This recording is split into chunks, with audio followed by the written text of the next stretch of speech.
So hello everyone guys, আজকে হচ্ছে basic accounting টার্মসের কত নম্বর ক্লাস মনে আছে গাইস? Day number 3। তার মানে হচ্ছে স্যার আমরা কিন্তু already day number 1 and day number 2কে কিন্তু অলরেডি আমরা আপলোড করে দিয়েছি। তাই গাইস অ্যান্ড ভাই অ্যান্ড বোনেরা, প্লিজ গাইস আগে ডে নাম্বার 1 অ্যান্ড 2কে দেখে আসো, দেন তোমরা ডে 3কে খুব ক্রিস্পি অ্যান্ড ক্রাঞ্চিভাবে ভালো করে বুঝতে পারবে, হ্যাঁ কি না? তাহলে টাইমটাকে ওয়েস্ট না করে আজকের মেন সেশন স্টার্ট করা যাক, হ্যাঁ কি না? চালিয়ে গাইস, এবার দেখ ভালো করে বুঝবি। আজকের ডে নাম্বার 3 প্রথম যে ওয়ার্ডটাকে নিয়ে ডিসকাশন করা স্টার্ট করব, জিসকা নাম হে এক্সপেন্স বলা হয়। একসাথে শুনতে পাচ্ছি না? এক্সপেন্স বলা হয়। স্যার এই ওয়ার্ডটাকে কিন্তু আমরা ছোট্টবেলা থেকে শুনে আসছি যে স্যার এক্সপেন্সের বাংলা হচ্ছে খরচা, আমরা সবাই জানি। বাট কমার্সের মধ্যে না ভাই প্রত্যেকটা ওয়ার্ডের একটু ডিপ মিনিং রয়েছে, ঠিক আছে? তেমনি এক্সপেন্স কাকে বলে স্যার, মানে খরচা কাকে বলে স্যার, ভালো করে বুঝবি। ছোট্ট একটা এক্সাম্পল দেবো যেখান থেকে তোরা পুরোপুরি কনসেপ্ট ক্লিয়ার করতে পারবি। চালিয়ে, তোরা এখন কি করছিস ভাই? টিউশন করছিস আমার কাছে, হ্যাঁ কি না? তোরা ভিডিওটাকে পজ করে সবাই মিলে খেয়ে আসি ফুচকার দোকানে ফুচকা, ঠিক আছে? এবার ফুচকার দোকানে গেলাম। আমরা জানি যে 20 টাকার মধ্যে মিনিমাম 6খানা তো ফুচকা দেবেই এখন, ঠিক আছে? এবার আমি 20 টাকা পকেট থেকে বার করলাম এবং দোকানদারকে পে করলাম, ঠিক আছে? তার বদলে আমি 6খানা ফুচকা খাচ্ছি, হ্যাঁ কি না? এবার ভালো করে বুঝবি, ভালো করে সিচুয়েশনটা বোঝ। আমার পকেট থেকে টাকা বেরিয়েছে, আমি এর বদলে কোনো বেনিফিট পেয়েছি? স্যার আপনি ফুচকা যে খেলেন, পেটটা ভরালেন, এটাই তো বেনিফিট, এটাই তো লাভ। এখান থেকে স্টার্ট হচ্ছে এক্সপেন্সের কনসেপ্ট। তাহলে এক্সপেন্স মানে কি স্যার? এক্সপেন্স মানে হচ্ছে এমন একটা সিচুয়েশান, কি বললাম? এক্সপেন্স মানে হচ্ছে এমন একটা সিচুয়েশান যেখানে তোদের পকেট থেকে টাকা বের হবে এবং তার বিনিময়ে তোরা কোনো প্রকার বেনিফিট পেলেই বা লাভ পেলেই তাকে এক্সপেন্স বলা হয়। স্যার আরও কিছু এক্সাম্পল দিন না। চালিয়ে, যেমন ধর তোদের আমি টিউশন করাচ্ছি ক্লাস 11 সেমিস্টার 1-এর। এবার ভালো করে বুঝবি, তোদের প্রতি মাসে আমি 600 করে বাই ফিজ নিচ্ছি, হ্যাঁ কি না? তোরা আমাকে প্রতি মাসে তোদের পকেট থেকে 600 টাকা বের করে আমাকে পে করছিস ভাই। এর বদলে তোরা কি কোনো প্রকার বেনিফিট পাচ্ছিস, হ্যাঁ কি না? জবাব দে ভাই। ও স্যার বেনিফিট তো পাচ্ছি, এত সুন্দর করে আপনি বোঝাচ্ছেন, এত সুন্দর সুন্দর নলেজগুলো পাচ্ছে অ্যাকাউন্টেন্সির, হ্যাঁ কি না? তার মানে কি তোদের পকেট থেকে টাকা বেরালো এবং তার বিনিময়ে আমি নলেজ দিলাম, বেনিফিট তোদের দিলাম, এটাই হচ্ছে ভাই খরচা। তাহলে খরচা মানে হচ্ছে sir, it is the situation when there is outflow of money for benefit. মানে কি? এক্সপেন্স মানে হচ্ছে এমন একটা সিচুয়েশান যেখানে যেখানে তোদের মানি কি হবে, টাকা কি হবে, বেরাবে তোদের কাছ থেকে, বেরাবে। তার বিনিময়ে তোরা কী পাবি? বেনিফিট পাবি, বেনিফিট। তাকে এক্সপেন্স বলা হয়। যেমন ধর এই যে মার্কার পেনটা, এই মার্কার পেনটা আমি কিনেছিলাম কত দিয়ে ভাই? 25 টাকা দিয়ে। এবার 25 টাকা আমি পে করলাম পকেট থেকে, মানে 25 টাকা আমার পকেট থেকে বেরালো। তার বিনিময়ে আমি কি বলতো লাভ পেয়েছি? ও স্যার এই মার্কারটা যে আপনি পেলেন এবং এই মার্কার দিয়ে যে আপনি এত সুন্দর সুন্দর যে রাইটিং করছেন, এটাই তো লাভ। তার মানে কি আমার পকেট থেকে টাকা বেরিয়েছে, 25 টাকা বেরিয়েছে এবং তার বদলে আমি বেনিফিট পেয়েছি। এই যে সিচুয়েশনটা, এটাকেই বলা হয় খরচা এবং ইংলিশে বলা হয় কি? এক্সপেন্স বলা হয়। পুরোপুরি ক্লিয়ার করলাম, হ্যাঁ কি না? এবার চলে আয় एक्सपेंसेर একটু উল্টো ভাই, जिसका नाम है लॉस। স্যার লস মানে তো ভাই ক্ষতি বলা হয়, হ্যাঁ কি না? ক্ষতি স্যার কি? আপনি বললেন যে এক্সপেন্সের একটু উল্টো, ভালো করে বুঝবি। এক্সপেন্সে আমি কি বললাম? তোদের পকেট থেকে টাকা বেরাবে এবং তার বিনিময়ে তোরা বেনিফিট পাবি। লস হচ্ছে তার উল্টো, পকেট থেকে টাকা বেরাবে বাট তার বদলে তোরা কোনো প্রকার বেনিফিট পাবি না, বেনিফিট পাবি না। স্যার একটা এক্সাম্পল, যেমন ধর আমি এই মার্কার পেনটা, এটা দিয়ে এক্সাম্পল দিচ্ছি। এই মার্কার পেনটা আমি কিনলাম কত টাকা দিয়ে গাইস? 25 টাকা দিয়ে, মানে পকেট থেকে টাকা বেরিয়েছে, দোকানদারকে আমি 25 টাকা পে করেছি। বাট বাড়িতে এসে দেখলাম এই মার্কার পেন থেকে কোনো কালি বেরাচ্ছে না। তার মানে কি আমার ক্ষতি হয়েছে। আমার লস হয়েছে, তার মানে পকেট থেকে টাকা বেরালো, বাট তার বদলে কোনো প্রকার বেনিফিট আমি পাইনি। এই যে সিচুয়েশনটা, এটাকেই বলা হয় লস বলা হয়। ঠিক আছে, যেমন ধর আমি 50,000 টাকা দিয়ে একটা আইসক্রিমের বিজনেস করলাম এই গরমে, ঠিক আছে, কিন্তু যেদিন থেকে আমি আইসক্রিম 50,000 ইনভেস্ট করে বিজনেসটা স্টার্ট করলাম, দেখলাম ডে 1 থেকে কোনো একটা কাস্টমারই আমার দোকানে আসছে না। তার মানে কি, টাকা লাগিয়েছি, টাকা বের হয়েছে আমার পকেট থেকে, বাট কোনো প্রকার কি বেনিফিট পেয়েছি? কোনো কাস্টমারই আসছে না। তার মানে কি, আমি লস। ঠিক আছে, তাহলে এক্সপেন্স আর লস একটু আধটু একই না, বা একটু তো তফাৎ রয়েছেই। এক্সপেন্স মানে কি, তোদের পকেট থেকে টাকা বেরাবে, তার বদলে তোরা বেনিফিট পাবি। লস মানে কি, তোদের পকেট থেকে টাকা বেরাবে, তার বদলে তোরা কি বেনিফিট পাবি না। না না, হ্যাঁ কি না, একে লস বলা হয়। একবার পড়ি আমরা, চালিয়ে। It is the situation when there is outflow of money without benefit, মানে কোনো প্রকার বেনিফিট পাবি না, হ্যাঁ কি না। চালিয়ে এবার নেক্সট কনসেপ্ট, লসকে না ভাই দুভাগে ভাগ করা হয়। একটা হচ্ছে নর্মাল লস, আর একটা হচ্ছে ভাই অ্যাবনর্মাল লস। ও স্যার, লসকেও আরও ভাগে ভাগ করা হয়? আরে বাবা হ্যাঁ, আরে বাবা হ্যাঁ, লসকে ভাই দুভাগে ভাগ করা হয়। একটা হচ্ছে নর্মাল লস, আর একটা হচ্ছে ভাই abnormal loss. But sir, normal loss মানে কি, ভালো করে বুঝবি। যে লসটা এক্সপেক্টেড লস, মানে যে লসটা বা যে ক্ষতিটা হবেই হবে, সেই ক্ষতিকে বলা হয় নর্মাল লস বলা হয়। যেমন একটা ডিম বিক্রেতা কি ভাববে, যে আমি যতই পেটি পেটি ভালো করে বেঁধে ডিমগুলোকে রাখি না কেন, একটা না দুটো ডিম ভাঙবেই। তার মানে কি, এটা এমন একটা লস যেটা হবেই হবে, এক্সপেক্টেড। একটা কাঁচ বিক্রেতা, যারা কাঁচ বিক্রি করে, তারা কি ভাববে, আমি এত বান্ডিল বান্ডিল কাঁচ ভালো করে যতই রাখি না কেন, একটা বা দুটো কাঁচ একটু ক্র্যাচ হবেই। এটা কোন লস ভাই? এটা হচ্ছে আমাদের নর্মাল লস, মানে যে লসটা হবেই হবে, যে লসটা এক্সপেক্টেড। একটা ফানি এক্সাম্পল দিই, ডোন্ট মাইন্ড, ঠিক আছে, ভালো করে বুঝবি। আমি ভাই কোচিং করাচ্ছি, এতগুলো স্টুডেন্টদের ভাই পড়াচ্ছি। আমি জানি মাসের পর মাস কোনো না কোনো জন্ডিস স্টুডেন্ট আমার ফিস মারবেই। তার মানে কি, আমি আগের থেকে এটা এক্সপেক্ট করে রেখেছি ভাই, যে এইটা আমার এমন একটা লস যেটা হবেই হবে, হ্যাঁ কি না। তার মানে এটা হচ্ছে নর্মাল লস। ঠিক আছে, এবার হচ্ছে ভাই অ্যাবনর্মাল লস মানে কি স্যার? অ্যাবনর্মাল যে লসটা আনএক্সপেক্টেড, যেটা আমি এক্সপেক্ট করিনি বাট হয়ে গেল। যেমন ধর, তোর কখনো ভেবেছিস যে একটা বরফের কারখানায় কোনো দিন আগুন লাগতে পারে? স্যার না, লাগতে পারে না। বাট ধর বাই চান্স কোনো একদিন বরফের কারখানায় আগুন লেগে গেল, তার মানে বরফের কারখানার মালিক কোনো দিন এক্সপেক্ট করেছিল যে আমার কারখানার মধ্যে, আমার বরফের কারখানার মধ্যে কোনো দিন আগুন লাগতে পারে? তার মানে কি, এটা এমন একটা লস যেটা আনএক্সপেক্টেড। ঠিক আছে, বুঝলাম, পুরোপুরি ক্লিয়ার।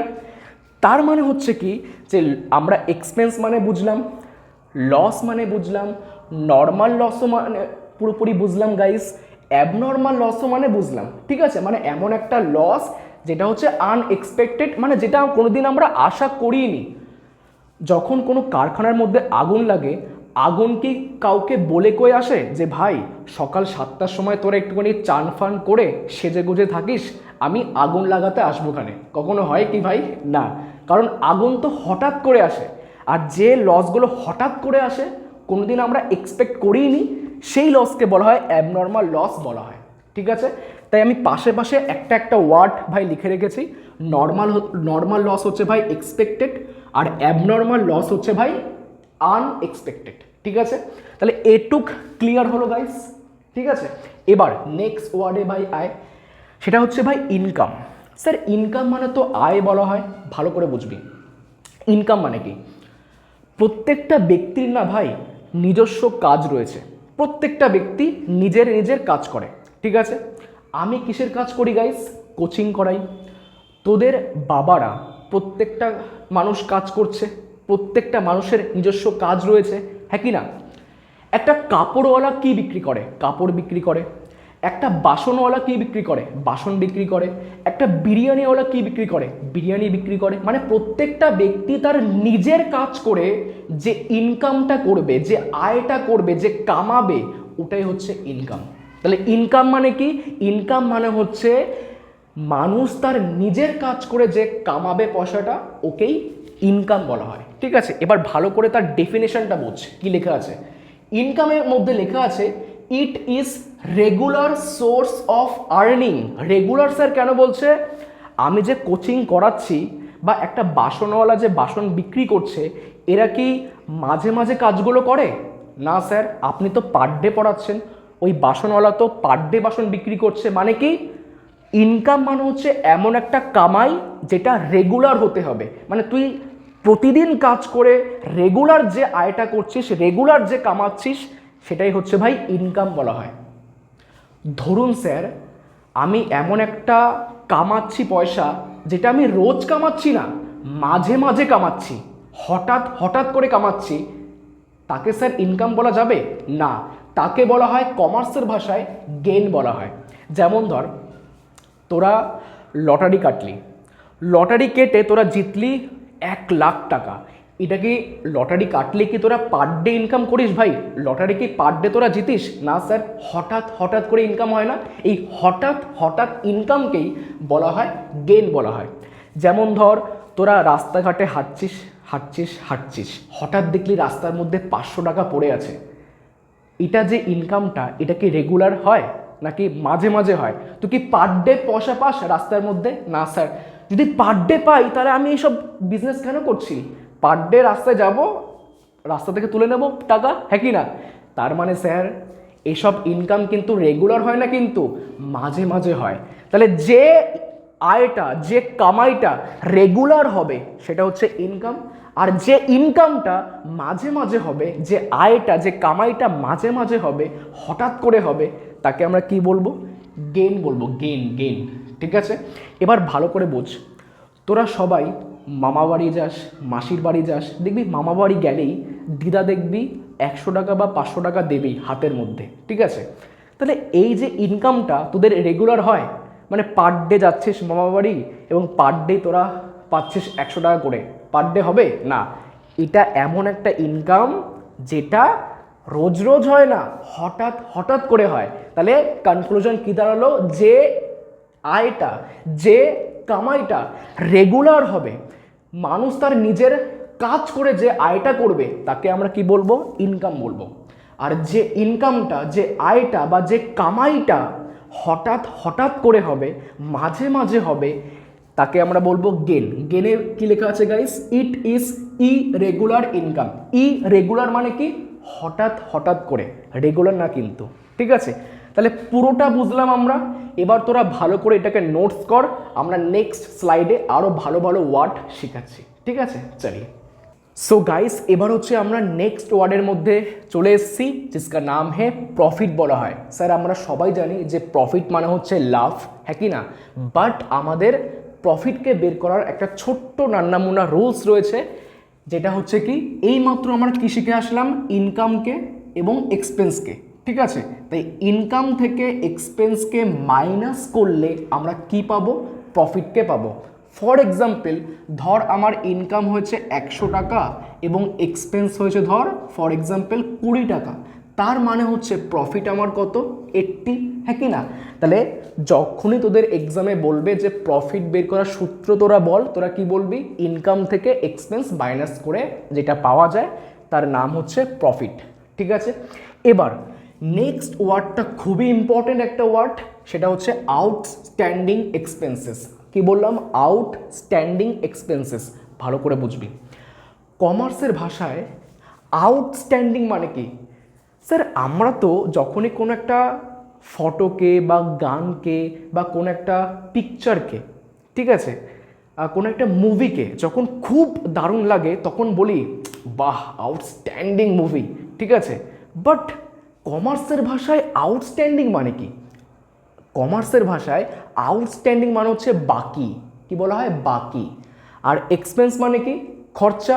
মানে যে খরচাটা এখন বাকি রয়েছে, যেমন ধর আমি কোনো একটা প্রোডাক্ট কিনলাম, কোনো একটা জিনিস কিনে আনলাম, খরচা হয়েছে, বাট কোনো প্রকার আমি টাকা দিইনি, মানে কি খরচা করেছি বাট বাকি রয়েছে সেই খরচাটা, সেই খরচাকে বলা হয় আউটস্ট্যান্ডিং এক্সপেন্সেস বলা হয়। ঠিক আছে, যেমন ধর আমি এই মার্কারটা কিনলাম, হ্যাঁ কি না, তাহলে এবার আমার কর্তব্য কি 25 টাকা দেওয়া দোকানদারকে, বাট আমি দিইনি। ঠিক আছে, তার মানে কি আমি খরচা করেছি বাট আমি কোনো প্রকার টাকা পে করিনি সেই দোকানদারকে, তাহলে সেই খরচাটার নাম কি আউটস্ট্যান্ডিং এক্সপেন্সেস। ঠিক আছে, তাহলে কমার্সের ভাষায় আউটস্ট্যান্ডিং মানে কি বাকি রাখা। ঠিক আছে, এবার হচ্ছে তাহলে আউটস্ট্যান্ডিং এক্সপেন্সকে আমি কি করে ডেফিনেশন দেখ লিখলাম, কি লিখেছি, it means due for expenses, মানে যখনই তোরা কোনো খরচাকে বাকি রাখবি সেই খরচাকে বলা হবে আউটস্ট্যান্ডিং এক্সপেন্সেস বলবি তোরা। ঠিক আছে, এবার দেখ 7 নম্বর পয়েন্ট আমরা কি শিখবো, অ্যাক্রুড ইনকাম। কি বলা হয় অ্যাক্রুড ইনকাম, আগে তোরা ডেফিনেশনটা পড়, দেখ কি লেখা আছে, ইট মিনস, এটার মানে কি, ইনকাম আর্নড, মানে ইনকাম কামিয়েছি but not received, but receive করতে পারিনি। স্যার ইনকাম কামিয়েছি রিসিভ করতে পারিনি, এটা আবার মানে কি, ভালো করে বুঝবি। যেমন ধর তোদের আমি পুরো মাসটা কোচিং করালাম, পুরো মাসটা তোদের আমি পড়িয়েছি, টিউশন করিয়েছি, এবার মাসের শেষে গিয়ে আমার কি ডিমান্ড থাকতে পারে তোদের কাছ থেকে, যে ভাই পুরো মাসটা পড়ালাম, পুরো মান্থ তোরা পড়লি আমার কাছে, এবার আমাকে ফিস দে। তার মানে কি একটা মাসের শেষে আমার এক্সপেকটেশন কি থাকে, যে আমি ইনকামকে আর্ন করব, টাকা কামাবো, বাট তোরা কি বললি যে স্যার এখন একটু প্রবলেম হচ্ছে ফ্যামিলির মধ্যে, নেক্সট মান্থে দিয়ে দেবো ওখানে, মানে যে ইনকামটা আমার পাওয়ার কথা ছিল, যেটা তোরা দিলি না, যেটা আমি রিসিভ করতে পারলাম না, সেই ইনকামকে বলা হয় অ্যাক্রুড ইনকাম বলা হয়। তাহলে অ্যাক্রুড ইনকাম মানে হচ্ছে যে ইনকামটা পাওয়ার কথা ছিল বাট সেটা এখনও রিসিভ হয়নি, তাকেই বলা হয় অ্যাক্রুড ইনকাম। ঠিক আছে, পুরোপুরি ক্লিয়ার। এবার দেখ নেক্সট ওয়ার্ড, যাকে বলবো আমরা প্রিপেড এক্সপেন্সেস। প্রিপেড, প্রিপেড মানে হচ্ছে আগে ভাগে দিয়ে দেওয়া, আগে ভাগে দিয়ে দেওয়া। কি আগে ভাগে দেব, খরচাকে। যেমন দেখ আগে ডেফিনেশন পড়, দেখ লেখা আছে prepaid expenses are those expenses, মানে প্রিপেড এক্সপেন্সেস এমন খরচাগুলোকে বলা হয় that are paid in advance, যে খরচার পেমেন্টটা আমি অ্যাডভান্সে পে করে দিয়েছি, but benefit will be received in future, এবং তার লাভটা পাবো গিয়ে কখন, ভবিষ্যতে গিয়ে। যেমন ধর তোরা আগে আমার কাছে 1 মাস পড়বি, তারপর তো ফিস দিবি। ধর কোন একটা স্টুডেন্ট বললো কি স্যার আমি বহুত বড় লোক, আপনাকে আমি মাসের আগেই ফিসটা দিয়ে দিচ্ছি। ঠিক আছে, তার মানে কি সেই ব্যক্তিটি তো খরচা করলো, হ্যাঁ কি না, বাট আগে ভাগে খরচা করে দিয়েছে, মানে অ্যাডভান্স পেমেন্ট করে দিয়েছে, তাহলে সেই ব্যক্তিটি বেনিফিটটা কবে পাবে, ফিউচারে গিয়ে পাবে না, লাভটা পাবে তো, মানে আমি ফিউচারে তো অ্যাকচুয়ালি পড়াবো বাট তার পেমেন্টটা সে আগে ভাগে করে দিয়েছে, তাহলে তাকে কি বলবো আমরা, তাহলে সে কেমন ঘটনা ঘটালো, প্রিপেড এক্সপেন্সেস। ঠিক আছে, মানে তার খরচাটা হচ্ছে প্রিপেড এক্সপেন্সেস। ঠিক আছে, তার মানে হচ্ছে এমন একটা খরচা যার পেমেন্ট তোরা অ্যাডভান্সে করে দিবি এবং যার বেনিফিটটা তোরা পাবি ফিউচারে গিয়ে, হ্যাঁ কি না, একে বলা হয় প্রিপেড এক্সপেন্সেস। দেখবি অনেকে রেন্ট মানে তোরা জানিস তো ভাই, রেন্ট মানে হচ্ছে ভাড়া, হ্যাঁ কি না, ধর তুই কোনো ঘরে তুই ভাড়া থাকিস এবং সেই ভাড়াটিয়াকে মানে ওই ঘরের যে মালিকটাকে, ভাড়াটিয়া তো যারা থাকে তাদের বলা হয় ভাড়াটিয়া, অ্যাকচুয়ালি যারা মালিক হয় সেই বাড়ির, তুই ধর সেই মালিককে, তোরা ধর তুই ভাড়া রয়েছিস, সেই মালিককে তুই বললি কি যে মালিক আমি তোমাকে আগে ভাগে পরের মাসের যে দেব তোমাকে ভাড়াটা, ওটা আমি আগে ভাগে তোমাকে দিয়ে দিচ্ছি, হ্যাঁ কি না, তার মানে কি তুই খরচাটা করলি অ্যাডভান্সে, পেমেন্টটা করলি অ্যাডভান্সে, কিন্তু তার বেনিফিটটা তুই কবে নিবি, ওই ঘরে থাকবি কবে, ফিউচারে গিয়ে না, হ্যাঁ কি না, তাহলে তাকে বলবো আমরা প্রিপেড এক্সপেন্সেস। ঠিক আছে, মানে প্রিপেড এক্সপেন্স মানে হচ্ছে কি যে খরচাটা বা যে খরচাটার পেমেন্ট তোরা করবি অ্যাডভান্সে, বাট তার বেনিফিটটা তোরা পাবি কবে, ফিউচারে গিয়ে। ঠিক আছে? তাহলে সেই খরচাকে বলবো আমরা কি, প্রিপেড এক্সপেন্সেস। ঠিক আছে? সো গাইস, আজকের ক্লাসের টোটালি আমরা 8খানা ওয়ার্ড শিখালাম। ঠিক আছে, একবার রিক্যাপ করি। ফার্স্ট কি শিখালাম আমরা, ইনকাম। না স্যার, আগে আপনি কি শেখালেন, এক্সপেন্স। তারপরে হচ্ছে লস, তারপরে লসের দুখানা টাইপ মনে আছে কারোর, কমেন্টে লেখ। নর্মাল লস আর একটা হচ্ছে অ্যাবনর্মাল লস। তারপরে আপনি শিখালেন ইনকাম, তারপরে কি শিখালেন, গেন। দেন আপনি শিখালেন প্রফিটের রুলস, দেন আউটস্ট্যান্ডিং এক্সপেন্সেস, দেন অ্যাক্রুড ইনকাম, তারপরে লাস্টে আপনি শিখালেন কি, প্রিপেড এক্সপেন্সেস। ঠিক আছে? তাই আই হোপ তোরা পুরোপুরি ডে 3কে ভালো করে বুঝতে পারলি, হ্যাঁ কি না? এইভাবে প্রত্যেকটা ভিডিও ইউটিউবে আপলোড হবে, ডে 1, ডে 2, ডে 3, হ্যাঁ কি না? এবার হচ্ছে গাইস যেটা মেন বক্তব্য, ক্লাস 11-এর সেমিস্টার 1-এর ব্যাচ ভাই অলরেডি স্টার্ট হয়ে গেছে। বাট আগের দিন নোটিশ পেয়ে গেছি যে তোদের মাধ্যমিকের রেজাল্ট মিনিমাম 8ই মে বেরাবে। ঠিক আছে? 8ই মে সকাল 9টার সময় তোদের মাধ্যমিকের রেজাল্ট বেরাবে, হ্যাঁ কি না? এবার হচ্ছে তোরা মাধ্যমিকের পর, ঠিক আছে, যদি ক্লাস 11-এ যদি কমার্স স্ট্রিমকে চুজ করে থাকিস, তাহলে নির্দ্বিধায় বিনা টেনশনে তোরা জেডি কমার্স ক্লাসেসের মধ্যে জয়েন করতে পারিস, যে ব্যাচটা প্রত্যেকটা স্টুডেন্টকে কমার্সকে পুরোপুরি বেসিক থেকে অ্যাডভান্স লেভেলে বিভিন্ন হাসির ছলে, গল্পের ছলে কমার্সকে শেখায়। ঠিক আছে? তাহলে দেরি না করে যারা ক্লাস 11-এ কমার্সকে চুজ করবি বা চুজ করে ফেলেছিস, তারা এই পোস্টারে দেওয়া নাম্বারে যোগাযোগ কর। আমাদের ব্যাচ এ ফুল ভর্তি হয়ে গেছে গাইস, তাই জন্য আমি লঞ্চ করলাম ব্যাচ বি, ক্লাস 11 সেমিস্টার 1-এর ব্যাচ বি। ঠিক আছে? তাই এখনও সময় রয়েছে ব্যাচ বি এ আরও স্টুডেন্টরা অ্যাডমিশন নিচ্ছে, এবং আমাদের কোচিং বা আমাদের টিউশন যে প্রসেসটা সেটা কিন্তু অনলাইন এবং অফলাইন দুটো মিডিয়ামে কিন্তু ভাই করানো হচ্ছে। তাই যারা বহুত দূরে থাকিস তারা কিন্তু অনলাইনে জয়েন করতে পারিস, এবং যারা আমার বাড়ির কাছে থাকিস তারা আমার কাছে এখানে এসে আমার সামনাসামনি অফলাইনে ভাই তোরা পড়তে পারিস, হ্যাঁ কি না? তাই আজকের ক্লাসটা যদি সত্যি ভালো লেগে থাকে, একই ডায়লগ, সবাইকে শেয়ার করতে হবে, লাইক সাবস্ক্রাইব অবশ্যই করতে হবে, অ্যান্ড যদি খুবই ভালো লেগে থাকে তাহলে অবশ্যই কিন্তু কমেন্ট কিন্তু করতেই হবে। ঠিক আছে? তাই আজকের জন্য এটুক, দেখা হচ্ছে ডে 4-এ, হ্যাঁ কি না? টাটা।